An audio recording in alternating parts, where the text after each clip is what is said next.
మరోసారి champions trophy గెలవాలన్న New Zealand ఆశలపై team India నీళ్లు చల్లింది. 25 ఏళ్ల క్రితం ఎదురైన పరాభవానికి ప్రతీకారం తీర్చుకుని 2025 ఫైనల్లో కివీస్ ను ఓడించి విజేతగా నిలిచింది. అయితే ఈ మ్యాచ్లో తమ జట్టు ఆఖరి వరకు పోరాడిన తీరు అద్భుతమని కెప్టెన్ మిచెల్ శాంట్నర్ సహచర ఆటగాళ్లను అభినందించారు. ఈ టోర్నమెంట్ తమకు చేదు తీపిల కలయికగా మిశ్రమ అనుభూతిని మిగిల్చిందని పేర్కొన్నారు. కాగా పాకిస్తాన్ వేదికగా ఫిబ్రవరి 19న మొదలైన ఈ మెగా వన్డే టోర్నీలో మొత్తం 8 జట్లు పాల్గొన్నాయి. గ్రూప్ ఏ నుంచి Bharat, New Zealand, Bangladesh, Pakistan, group B నుంచి Australia, South Africa, Afghanistan, England బరిలో నిలిచాయి. ఈ క్రమంలో లీగ్ దశలో 3 గెలిచి సెమీస్ కు చేరిన రోహిత్ సేన సెమీస్ లో ఆస్ట్రేలియాపై గెలుపొందింది.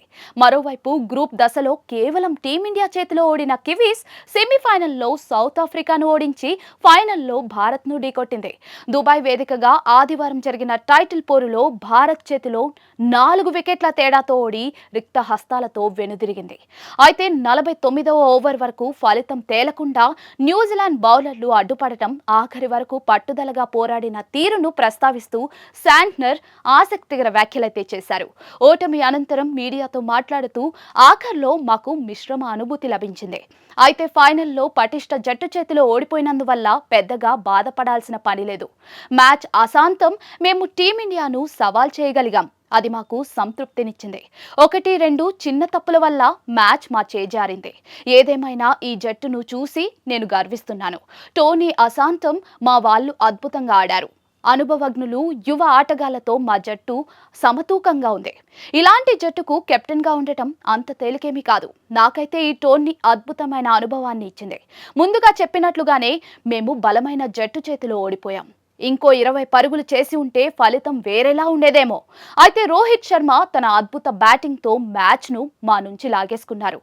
ఫైనల్ వరకు మా ఆట తీరు అద్భుతంగా సాగింది. టైటిల్ పోరులోనూ మేము ఆఖరి వరకు పోరాడటం గర్వకారణమని 33 ఏళ్ల లెఫ్ట్ ఆర్మ్ స్పిన్నర్ శాంట్నర్ తమ జట్టు ప్రదర్శన పట్ల సంతృప్తి వ్యక్తం చేశారు.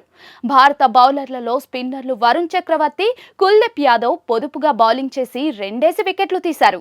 రవీంద్ర జడేజా 1 వికెట్ దక్కించుకోగా పేసర్లలో షమి 1 వికెట్ తన ఖాతాలో వేసుకున్నారు. ఇక లక్ష్య ఛేదనను దూకుడుగా ఆరంభించిన భారత్ 49 ఓవర్లలో 6 వికెట్లు నష్టపోయి పని పూర్తి చేసింది. టీమిండియా విజయంలో కీలక పాత్ర పోషించిన Rohit Sharma player of the match award అందుకోగా సిరీస్ అశాంతం రాణించిన రచిన్ రవీంద్రకు player of the series award దక్కింది.